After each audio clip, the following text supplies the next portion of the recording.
Nice.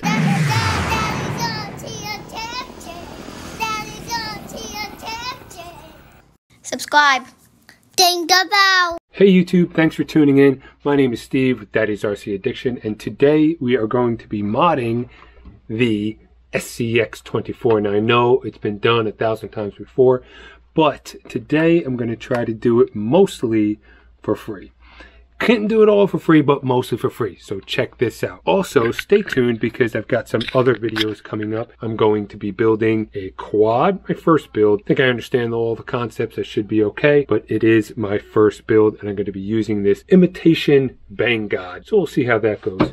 We also have the Piaget build. I'm not going to really film the whole build on this, but I'll show you some clips and I'll show you some flight footage. So here are a couple of quick mods that should help the performance. So what I did is I took the springs out and I stretched them to about 1.5 times their original length, and it raised the truck up a good deal. Matter of fact, that's at the top of the shock now. So it does raise the center of gravity a bit, but I have another mod to help correct that. But look how much higher the overall stance of the truck is, and look at the center clearance. Much better than how it came out of the box. The other mod I have to help fight the change in center of gravity is, so these wheels, they come glued, so I don't feel like ungluing them, putting weight inside and then re-gluing them. I don't feel like doing that. So I'm going to go to my old standby, the plumber's solder. So what I did is I just cut it to fit within the wheel, and I pounded it down so that it's fairly flat. And then we're going to put it in the wheel, and then we're going to glue it in there with a little bit of hot glue. So each one of these rings is around 4 grams. If you add 2 rings per tire, that's 8 grams per tire. I think that should add a significant amount of weight to the tires and keep that center of gravity low. This is how I'm getting it to generally round. Hold one end down on the socket. I just wrap it around one time. So you get it to generally round. You cut it, and then you've got a basic round shape to start with. Then just kind of tap them down into shape with a little stone hammer, whatever little hammer you have. This way you're starting out fairly flat and round, and then you just trim it back as you need to fit within the tire like that. So that mod changes the stock tire from 9 grams to 17 grams. I soldered on a JST connector for the battery, hard plastic sheet with some Velcro on it. I'm keeping it in with the body pins. This way I can just lock it down with some Velcro and I don't need to mess around with body pins. So if you have a hot glue gun, some plumber's solder, and maybe some JST connectors lying around somewhere, you can do these mods basically for free. So the first mod with the spring stretch has raised the ride height considerably, and the articulation has not suffered at all. And the weights in the wheel should add a lot of low CG, which should keep this truck planted. And the convenience mod of the JST connector, I can now plug and unplug the battery without having to take the shell off. Between those 3 mods, I think this truck has improved considerably. Now to install the Furitek ESC, my FlySky radio and receiver, and hopefully we can get a bit more modulation out of this guy. So out of all the mods I did, this is the only one that cost me any money, the Furitek ESC, and you can see I mounted it right there. I used a FlySky receiver with my FlySky radio, and I got it all tidied up right where the other ESC was. Make sure if you do get the Furitek that you get a Bluetooth module with it If you're not planning to change out the motor to a brushless, it comes preset with a brushless motor, so you'll need to go into the app and change that to a brushed motor. Speaking of the app is pretty cool. You've got some pretty good settings. You can update the firmware, change your password to get in there. You can change the motor type, which I had to change it to brush because I don't have a brushless motor. The only setting for car type it has is crawler because that's what this ESC was made for. You could change the user button to turn on and off the car, but I don't want to do that. I just plug in the battery and that's fine. It also gives you the temperature of the ESC unit, and then you can restore factory settings. Over here, you got some other settings. You've got throttle curve, so you could set your throttle curve. Pretty neat.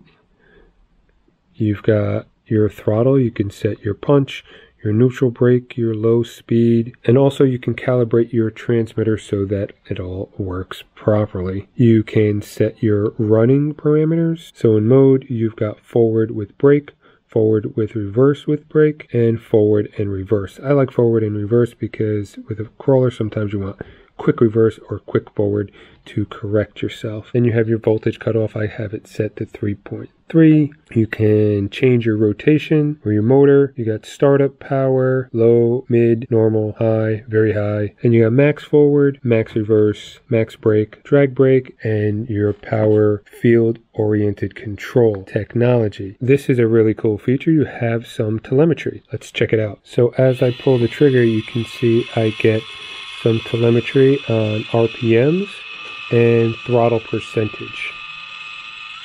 Pretty neat. But you got to put it to the test. Let's put it on the track. I think one of the coolest things about this Furitek is, listen. No freaking whining. That whining of that ESC, the Axial ESC, was just infuriating. Maybe not infuriating, but annoying.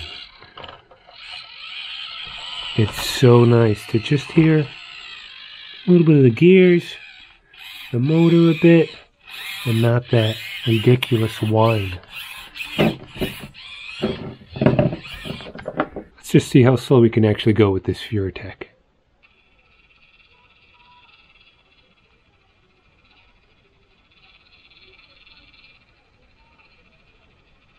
Very, very slow. Let's see the climbing power at that speed.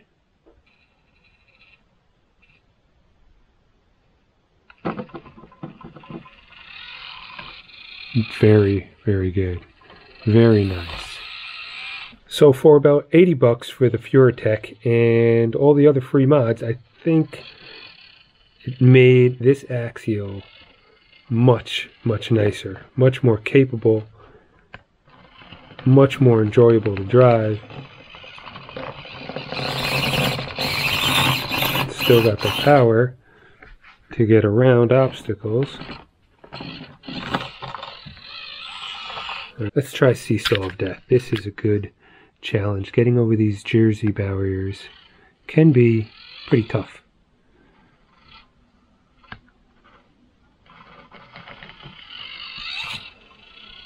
Handling it very, very well.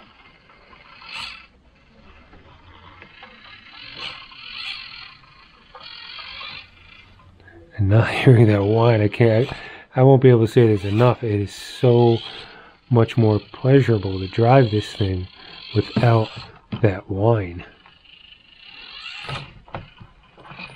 Definitely more capable.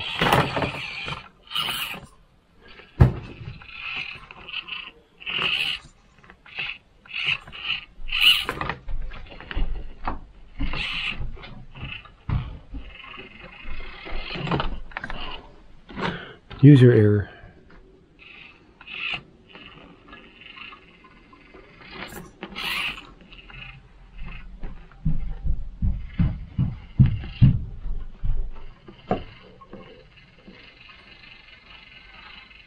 Still got nice balance. Okay, let's see the Bridge of Doom.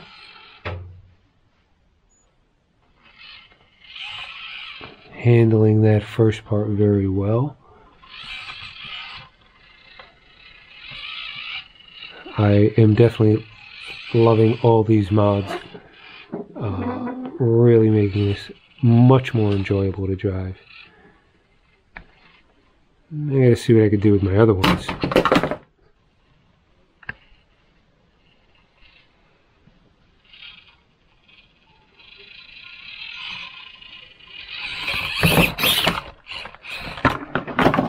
I think the AE6 ESC that came with this was good. It wasn't bad, but it was so whiny and annoying. And this one is definitely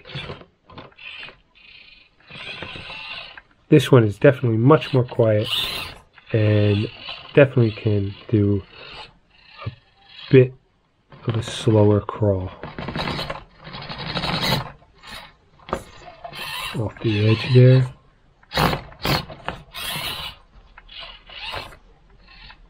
Just gotta get some better tires, I think. These tires are not the best. Alright, let's see how it does with this here. I want to try to do it as slow as I possibly can.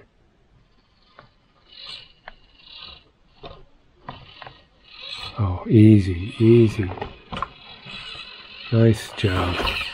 So I think those mods made the SCX24 much more capable. It was very capable to begin with, but I think it made it much more capable and a little bit more fun, which is great. But I think Axial has a secret weapon that nobody really talks about, and if they do talk about it, I think they talk about it as a negative. Even I talked about it as a negative when I first reviewed this truck. But let me show you right here. So if you look closely at the links on the bottom of the truck, it feels like it's got lots of slop. It wiggles back and forth and nothing feels firm and tight, and it just feels very wiggly. Even in the back it's the same way. You can see how much it wiggles back and forth. But I think this slop is actually their secret weapon.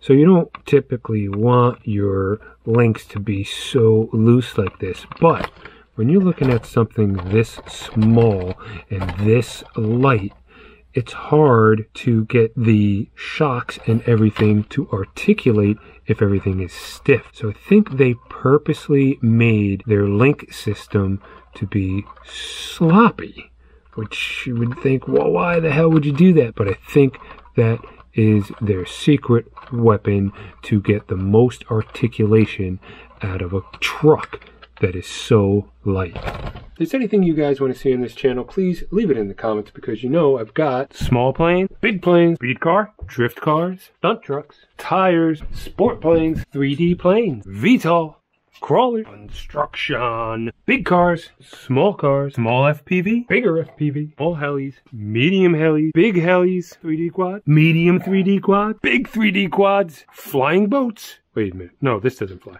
Batteries, chargers, connectors, track. So as you can see, I've got a lot of shit. So let me know in the comments later.